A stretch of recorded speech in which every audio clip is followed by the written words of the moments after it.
ஆதி சதுர்வேதங்கள் ஓதும் பரஞ்சோதியே எங்கள் அச்சனார் கோவில் அரசே. நம்புவோர்க்கு உபகாரி என்பதில் இவரன்றியில் நாட்டில் ஓர் தெய்வம் யார்கான். ஆதி சதுர்வேதங்கள் ஓதும் பரஞ்சோதியே எங்கள் அச்சனார் கோவில் அரசே. சுவாமியே சரணமையப்பா.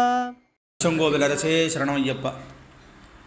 பகவானுடைய 101வது திருநாமா பசிதாங்காய நமஹ. நீரணிந்த திருமேனியனுக்கு நமஸ்காரம். பசிதம் திருநீரு அணிந்த அங்கங்கள உடையவர். முன் சொன்ன நாமத்துக்கும் பின் சொன்ன நாமத்துக்கும் எல்லா சகசிரநாமங்களையுமே சம்பந்தத்தை சொல்லி அர்த்தம் சொல்கிறது ஒரு வழக்கம். அதில் முன் சொன்ன நாமா பக்த பாப விநாசனன்னு, இங்கே பசிதாங்கன்னு சொல்லப்பட்டிருக்கு. இருக்கிறதுலையே சிரோவிரதம் அப்படின்னு சாஸ்திரங்கள் தலையாய கொண்டாடுற ஒரு விரதம் ஒன்று உண்டு. ரொம்ப சுலபம், ஆனால் அதுக்கான பலனை கணக்கெடுத்தே சொல்ல முடியாதுன்னு உடுத்து.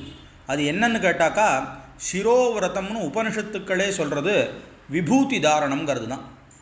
நமக்கு பூஷணம், ஐஸ்வர்யம், இன்னும் மேலே மேலே அடைய வேண்டியது எல்லாமே இந்த விபூதிங்கிற செல்வம் தான். திருநீற்று செல்வம்னு தான் திருமுறைகள் எல்லாம் சொல்கிற வழக்கம். பகவானும் எப்பவும் அந்த விபூதி தான் வச்சுட்டுருக்கார். இதில் பரமேஸ்வரனுக்கு ரொம்ப விசேஷமானது விபூதி அப்படிங்கிறது இருக்குன்னா, அவருடைய புத்திரனான சாஸ்தாவுக்கு எல்லாமே விபூதி தான். சுவாமியினுடையதான ஒரு ரூபத்திலேயே, தியான ரூபத்திலேயே, ஒரு கையில் விபூதி தட்டும் இன்னொரு கையில் பெரம்போடு இருக்கக்கூடிய ஒரே மூர்த்தி தர்மசாஸ்திர மூர்த்தி தான். இன்றைக்கும் சாஸ்தா பிரீத்திகளில் மற்ற எல்லாத்துலேயும் பரம்பரையாக ஸ்தானங்களில் உட்காந்துருக்கிற பெரியவர்கள் எல்லாருமே தன்னுடைய வீட்டில் பெரியவர்களாலே அளிக்கப்பட்ட மந்திரக்கிரமமாக இருக்கக்கூடியதான இந்த விபூதி பை, இந்த விபூதி பைங்கிறது அவ்வளோ பெரியதான ஒரு செல்வம். அதனால் விபூதிங்கிறது சொல்லவே முடியாததான மகிமை உள்ளது. அதை சாஸ்திரங்கள்லாம் சிரோவர்த்தம்னு கொண்டு போய் கொண்டாடுறது. வேதமும் பூத்தியின பிரமதித்தவ்யம், விபூதி இட்டுக்கிறத எந்த காலத்துலையுமே விடக்கூடாது அப்படின்னு தைத்திரிய உபனிஷத்தே பேசுறது. பசிதம் அப்படின்னா திருநீருன்னு பொதுவான அர்த்தம். ஆனால் அதற்கு ஒரு சிறப்பு பொருளும் இருக்குது. கைலாசத்தில் சிவபிரானுடைய வாகனமான ரிஷபத்தை சார்ந்த 5 பசுக்கள் இருக்கிறதாக புராணங்கள் தெரிவிக்கிறது. அவை ஒவ்வொன்றும் ஒவ்வொரு வர்ணமுடையவை. அதிலிருந்து கிடைக்கக்கூடிய திருநீருக்கும் வெவ்வேறு பேர் இருக்கிறதாகவும் சொல்கிறது. அதில் பத்ரை அப்படிங்கிறதான பசுக்கிட்டேருந்து கிடைக்கக்கூடிய திருநீட்டிற்கு பசிதம்னு பெயர்.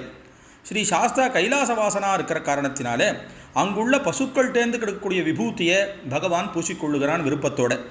கைலாயத்தில் உள்ள தெய்வீக பசுக்களும் அவற்றினுடைய சாணத்திலிருந்து கிடைக்கும் திருநீருங்கிறத பற்றி சொல்லும்போது, நந்தைங்கிற பசு, அது நிறமும் கபில வர்ணம். கபிலம்னு சொல்லி சொன்னால் ஒரு புகை கலந்த மாதிரியான ஒரு ரூபம் வர்ணம் இருக்கும். அந்த திருநீர் அதுக்கு பேர் விபூதின்னு பேர், அதுக்கிட்டேருந்து வரது.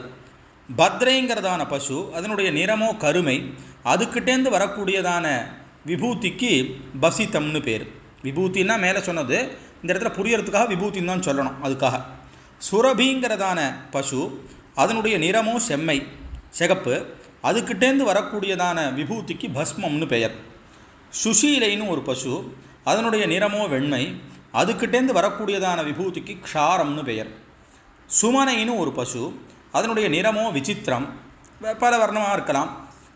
திருநீர் அதுக்கிட்டேருந்து வரக்கூடியதான விபூதிக்கு ரக்ஷைன்னு பேர். விபூதிர் பசிதம் பஸ்ம க்ஷாரம் ரக்ஷேதி பஸ்மனஹ பவந்தி பஞ்சநாமானி பஞ்சபிர் நாமபிர் ரிஷம் ஐஸ்வர்ய காரணாத் பூதிர் பஸ்ம சர்வாக பக்ஷணாத் பாசனாத் பசிதம் புரோக்தம் ரக்ஷணாத் க்ஷாரமாபதாம் பூதப்ரேத பிசாச்ச பிரம்மராட்சசாபஸ்மார சம்சார பயபீதிப்யோ ரக்ஷணாத்ரேதி ரக்ஷேதி அப்படிங்கிறதுனால இதுக்கு இந்த பெயர்கள் அமையிறதுன்னு சொல்கிறார். பஸ்மத்திற்கு விபூதி, பசிதம், பஸ்மம், க்ஷாரம், ரக்ஷை அப்படின்னு 5 பெயர் இருக்குது.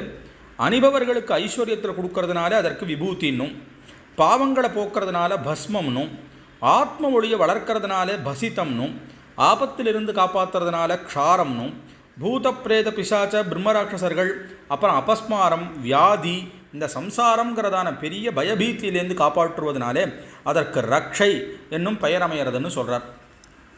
நம்ம சதாசிவ பிரம்மேந்திரர்களுடைய குருநாதரான பரமசிவேந்திர சரஸ்வதிகள் அவருடைய சமாதி திருவெண்காடில் இருக்குது. அவர் ரொம்ப விசேஷமாக பூதி ருத்ராட்ச மகாத்மியம்னு ஒரு புஸ்தகம் எழுதியிருக்கார். சரஸ்வதி மகாலில் அதை போட்டதுண்டு.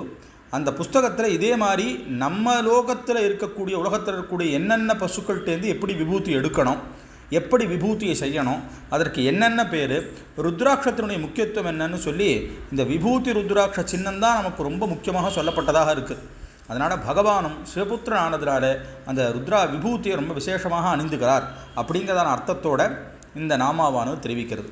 அச்சங்கோவில் அரசே சரணமையப்பா.